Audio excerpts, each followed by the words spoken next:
living midlife in the shadows?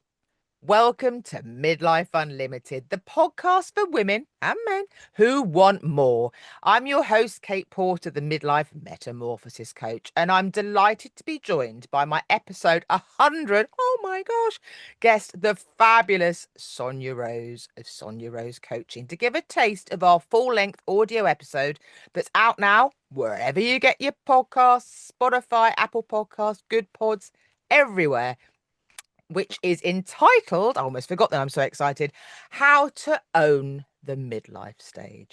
So welcome, Sonia. It is fabulous to have you here. Okay, I'm so happy to be here and I'm so excited. This is the 100th episode. What a wonderful achievement. Oh, thank you. And it's lovely that you're sharing it. And so many of the guests as well, past and future, are all taking part in the celebration. So this is rather special because, as a listener said the other day, and I'm going with it, Midlife Unlimited is more than a podcast, it's a movement. But I digress. I digress, as I do. It's the old brain fog. But our conversation, so many gold nuggets, and we're going to delve into it a bit. But we, as midlife women, are really being fed the message, and we're both taking a stand on this, that Botoxing our faces, okay, that's a different conversation. I'm tweakment free, but I don't, nothing against Botox. But when it comes to being told to Botox our CVs, that is a different matter. When it comes to be us being told to dilute our resumes to wipe years of experience and brilliance, I say no. And you're all about not being the world's best kept secret, aren't you? You're about saying, yes, look at us now. Absolutely. And it's interesting that this is a trend that we've seen on social media recently about Botoxing your CV. And someone was saying to me, what does that actually mean? And what it really means is like what we're trying to do is whitewash away our experience, our ability, our ambition. And for some reason, there's this narrative that we're not ambitious, we're not wanting to achieve things in midlife, we're not wanting to put ourselves out there, we don't want to be on the stage, which I know is absolutely untrue because you and I are an example of that, and Oh, the women we meet are that example too. now I will point out that I think, well, I definitely, and I'm sure you are too, are completely behind the conversations on Women's Hour and now, thank goodness, across Instagram and social media, raising the issue of Botoxing and saying that, yeah, we should, I don't use should very often. This is not the way forward. And it's a travesty that we're having to, I mean, a lot of it is down to algorithms, as Yes. is much of life. The fact that I can't remember the lady's name now. I should have written it down, but hats off to you. Sending out 150, I think it was, CVs and Yeah. getting bugger all back. And her good friend, who's in HR, suggested the idea to get round the initial stage, which is algorithm based, which does, it's even down to the language you use. They Absolutely. literally rate us, well, I'm Gen X, by the language that we use within our CV as like, But we're digressing slightly because this isn't all about that, but this is just something that makes our episode so timely and our conversation so timely because being the best kept secret, it is, as you say, dumbing down. It is, and it's not just in business, it's in so much socially as well. Going to that dinner party, going to that wedding, going to that event, and thinking that no one's going to be interested in your stories. How often have we done that?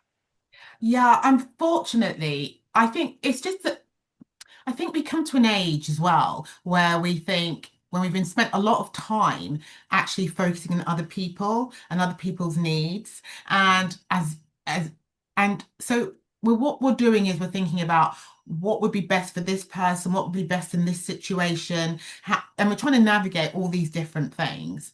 And what happens is we forget sometimes who we are, or we Yeah. kind of push down all the feelings and ambitions and aspirations we have, or we don't hear them anymore, or they're not as loud. We need to open the door slightly and remember, oh yeah, this is what I wanted, this is what I want to achieve. But what's happened is because we spent so many years putting our efforts, our thoughts in other directions, or adapting our way of being, we forget who we are and what we want to achieve.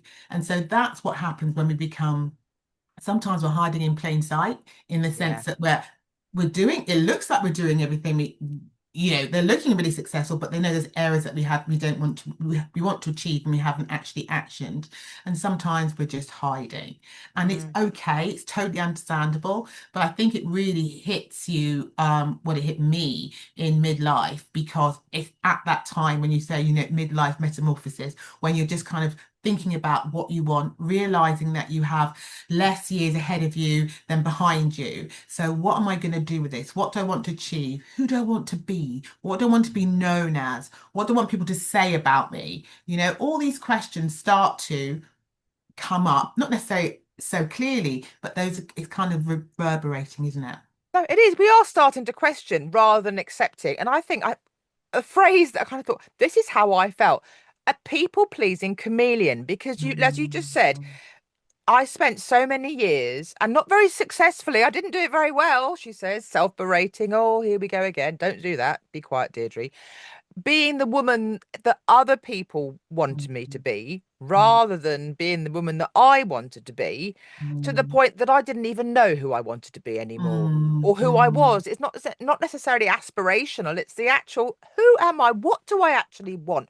What do I mm, believe in? What mm, don't I mm, believe in? Why am I mixing with people whose not morals necessarily, but who just don't align, don't align with what matters to me.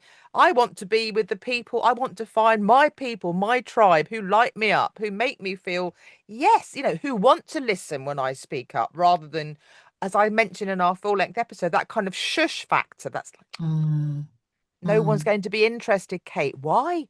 Why would you think anyone would be interested in your post, in your comment over dinner, in your idea? Yes, they are. Yeah, and it's a real identity shift, isn't it? We come Yeah. to a stage when there's an identity shift, and sometimes what we want and how we're behaving doesn't really match up as we try to, our identity catches up with our behavior.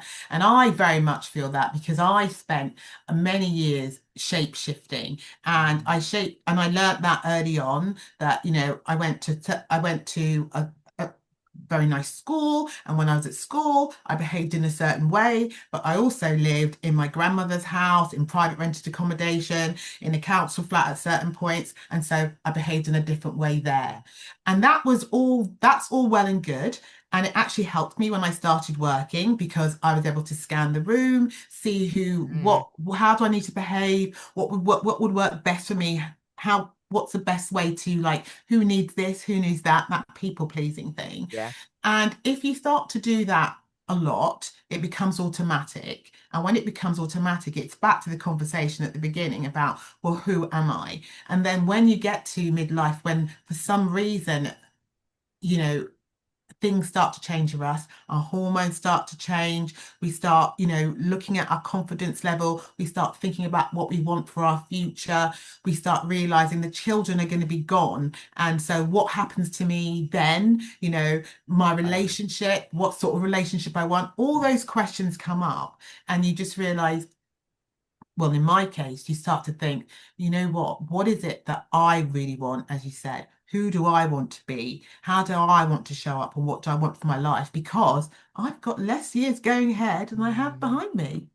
No, viewers and listeners will know that for me, the whole empty nesting epiphany, as I call it, has played a huge, huge Mm, part in my own metamorphosis because I really did lose my way. I really did realize I adore my son and our relationship now is probably better than it's ever been. But you do realize that you've perhaps vicariously been living through them, that yeah, you've lost sight completely of who you are. And yeah, that moment, as you say, when they are gone, although they're not gone, but they're yes, not in your, they're not in your everyday world yeah. necessarily. You do have that moment of, is this really it? Am I done now?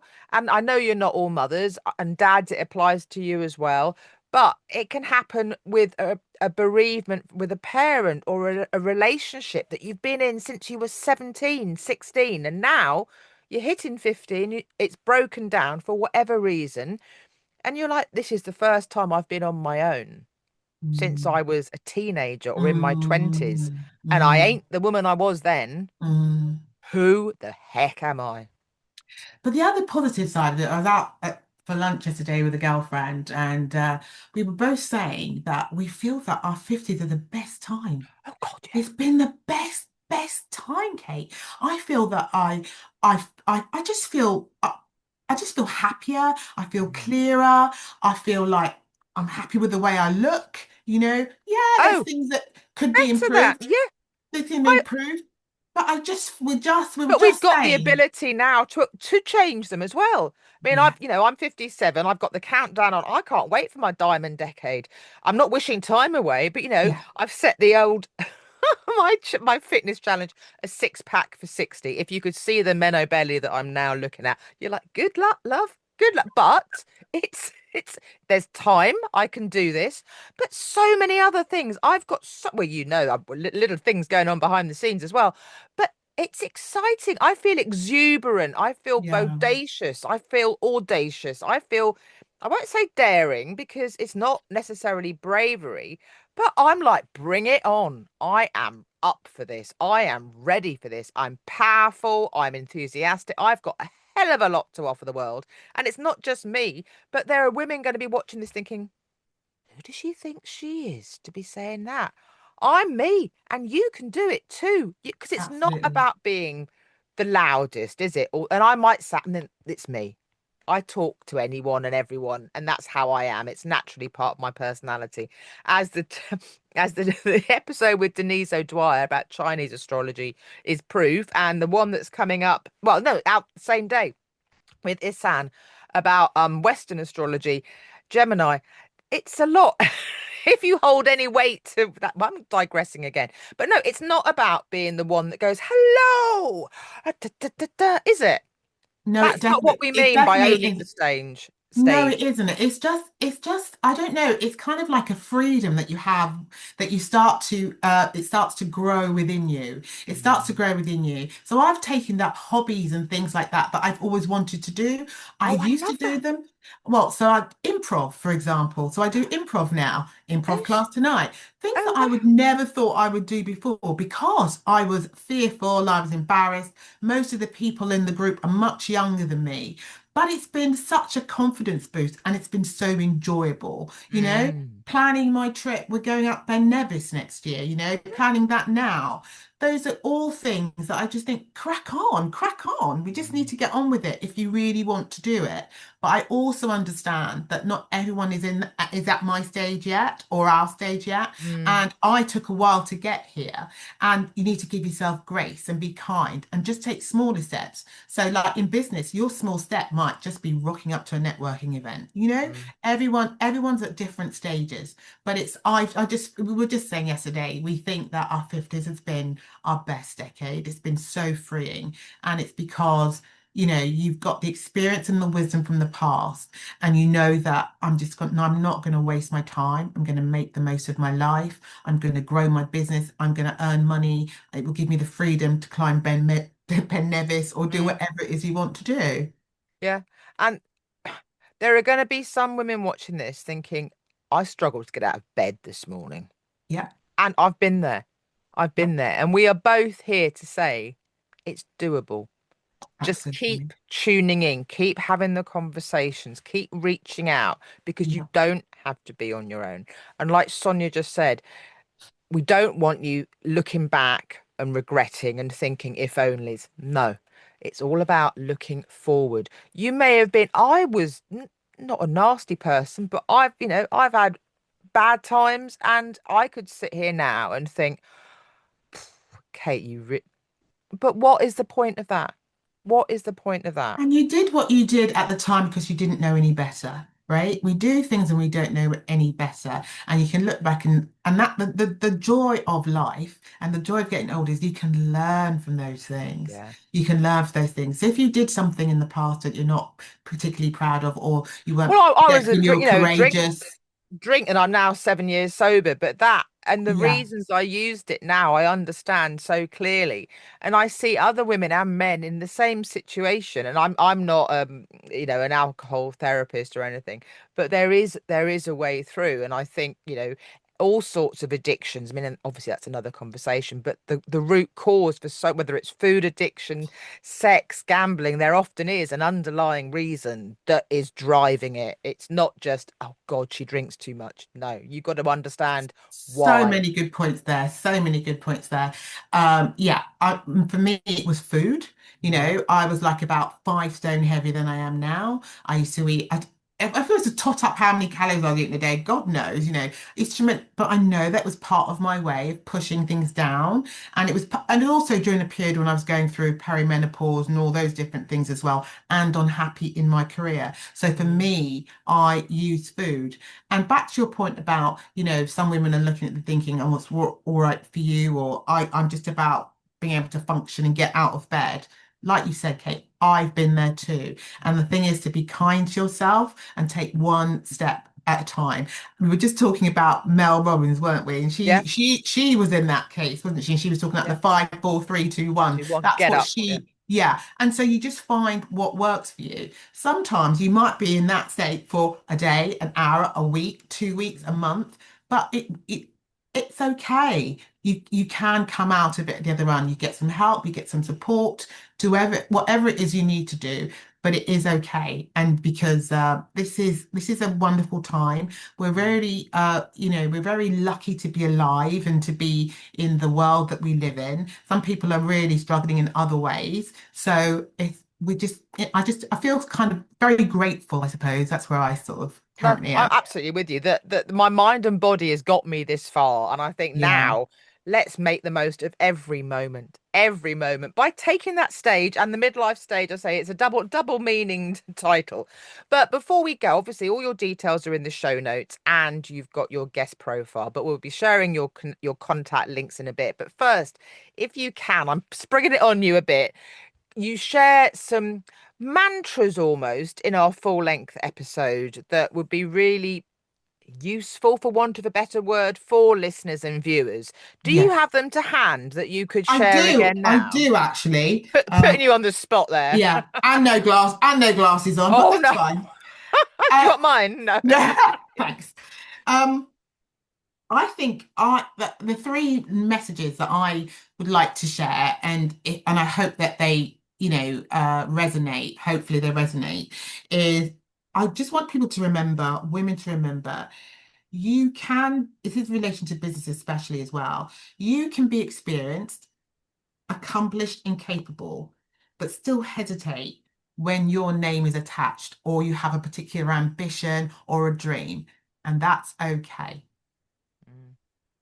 And I think It's it's a just like sign you care as well, a lot of it, absolutely, yeah. because it Absolutely. is your baby, for want of a better word, because you are associating it. So again, you're opening yourself up, you're being vulnerable. And I think the whole idea of asking for permission as well surrounds that, doesn't it? And It does. doubting our worth. No, that's really powerful. Yeah. That's why I've got hiccups coming on. Yeah. Okay. Over to you And again. and we talked about putting yourself on the stage or being the world's kept secret, best kept secret, however you want to frame it. And the reminder was it's rarely one enormous decision to hide or to be a secret or to not be on the stage or whatever it is. It's usually accumulation of smaller moments when you delay and you soften yourself, make yourself small, Mm. because you're putting your ambitions out there, making them clear can be scary. Oh gosh. And doesn't it then give you a carte blanche to start making excuses as to why I'm not ready? It's not, oh no, let's delay it. That no, you're never going to be ready. You're never going to be ready. Perfectly imperfect action. I'm the queen of it. This is how the podcast Midlife Unlimited started. This is how so many things that I do start with. And you'll see, just go and look at my socials. Have a chat with me. But I'm sure, Sonia, it resonates with you as well. Taking the action, getting out, put that foot in your slippers, that Yeah, first step, yeah, making a cup of tea, making a cup of coffee, whoa, going back to bed with the cup of coffee. But you've made the cup of, it's just about perpetually taking the steps, taking the action. absolutely, Kate. That's so So powerful. inspirational. And this links to what we've just been saying.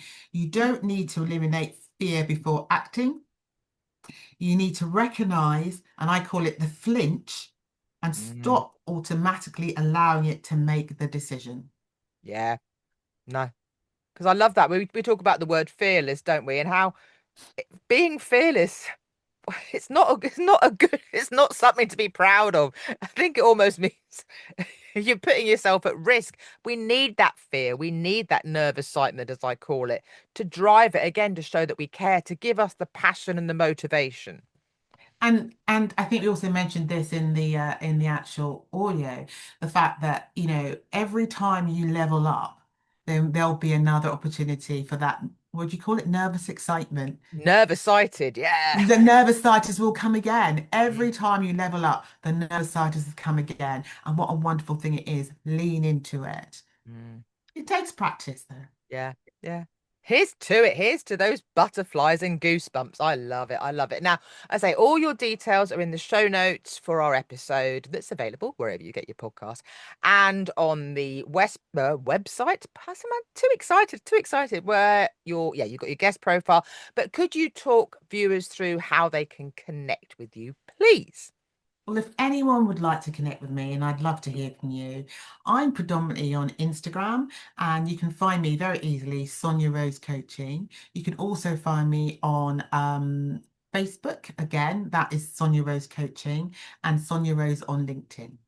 Perfect, perfect, perfect. And me, I would love your feedback on our video talk today, on our audio episode. So, like, subscribe, share, comment, ideally constructive comments, but send me a text or an email. Come and connect with me via the website. Again, the link's there, or you can find me, Kate Porter Official, on Instagram and LinkedIn. And I think it's Kate Porter Second Spring on Facebook. Anyway, click the links, click the links. And also on the website, you'll find details of how you can work with me one to one and come and join more MORE exclamation mark, my all-in-one award-winning coaching program. Also, watch this space for details of, drumroll please, Midlife Unlimited, the book that is coming. You'll be seeing lots of posts this week to celebrate the 100th episode. So a huge thank you to all my wonderful guests, Sonia included, past and future, who have shared little videos to celebrate. It's all rather exciting. Um, there's something else as well. Oh yes, and also there's a an in-person event that I'm in the background working away on. So watch this space for that. Sonia, it's been wonderful. Thank you. 100 episodes. Who blinking thought? Here's to the next 100. Here's to being fabulous and flourishing together and living midlife unlimited. Thanks, Sonia. It's been brilliant. Thank you, Kate. You're fabulous. You are too. Bye. Bye bye.